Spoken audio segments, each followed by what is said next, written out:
What is up, my friends? Your weekend has officially started. You are very welcome along to Friday evening's Anfield Agenda News Roundup. Today, we're going to be talking about Alexander Isak and his take on his own form.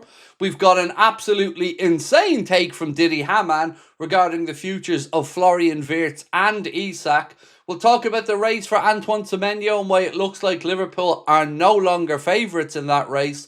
We'll have a little bit on Marquet, a bit on FSG, and a couple of other bits and pieces that I hope will keep you right up to date. As always, I will be back here tonight at 8:45 for the Late Night Agenda. Don't forget to drop a like if you enjoyed this video, but until then, let's get cracking with the news. Right, so Isak, speaking about his own future and his form, this is what he's had to say. It's not the first time in my career that I've gone through a period like this or been in bad shape. That's how a football career works. It's something you have to fight your way out of. And that is something that he's going to have to start doing sooner rather than later because, you know, when you come into a football club with the price tag that he does, pressures come along with that, and we're all very understanding that it will take him a while to settle in, but he does now have to start showing that he is improving, that he is getting sharper week on week, because right now I dare say if you asked any of us Liverpool fans who Liverpool's out and out number 9 would be, the answer would very firmly be Hugo Ekitike and not Alexander Isak, but of course still plenty of time for the Swedish striker to change that.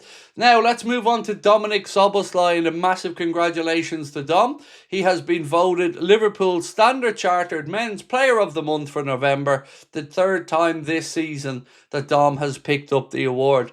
Now, of course, this comes on the back of news that broke over the last week or two to say that Liverpool are now in contract negotiations with Dominik Szoboszlai to extend his stay at Anfield, which, of course, we're all very welcome for.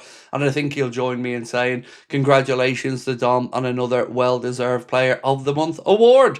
Now, let's move to our owners for a second, because while Liverpool are now valued at 5.4 billion US dollars, the Liverpool, the Detroit Lions and the Toronto Raptors are the last three teams that are all tied at 48 in the world's most valuable sports teams, according to Forbes.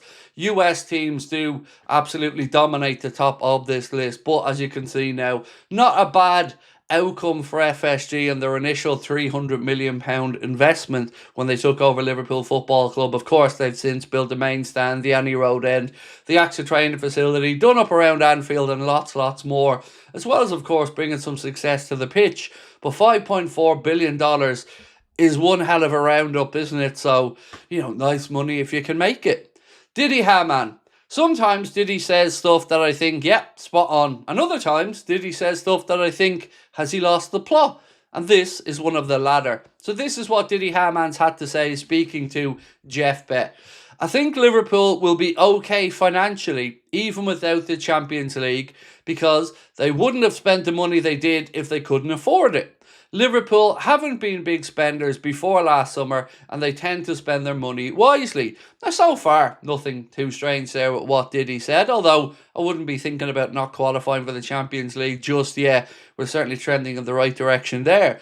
But it's what comes next that is a little bit off the wall, shall we say. So he goes on to say, if Liverpool don't perform, then they won't be forced to sell. However, players like Alexander Isak or Florian Wirtz may have their futures looked at if they aren't performing and the club aren't in the Champions League.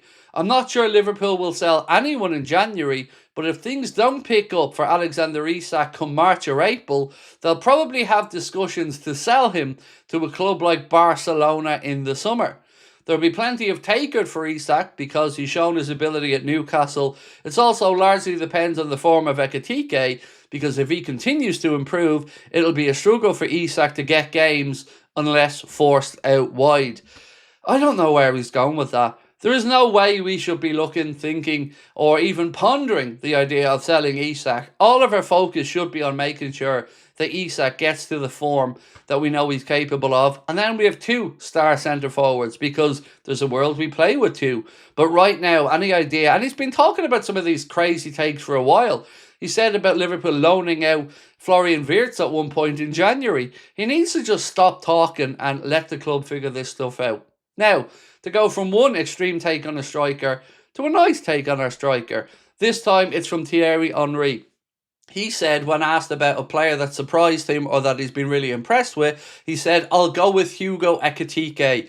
Because at the beginning, he had to prove that he could be at Liverpool, and he did. Speaking in his Betway column, he went on to say, now the club is struggling, and he's still delivering. He surprised me. I knew he had that in his locker, but didn't know it was going to be that quick in terms of how he adapted. Of course, it's easier to adapt when a team is rolling, but he adapted, then went on the bench, didn't say anything, came back, still scores his goals, so you have to put him right up there. And fair play to Henry, he won't be the first or the last to correctly point out how great Hugo Ekitike has been since he's joined the Reds.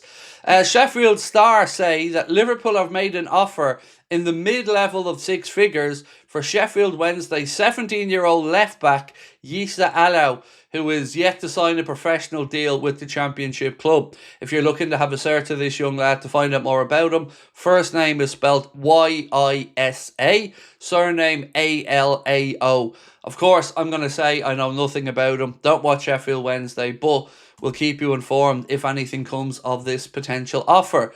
Now, let's talk about Semenyo before we finish up, because there's been lots written today with varying degrees of who's likely to sign him and when he's likely to move.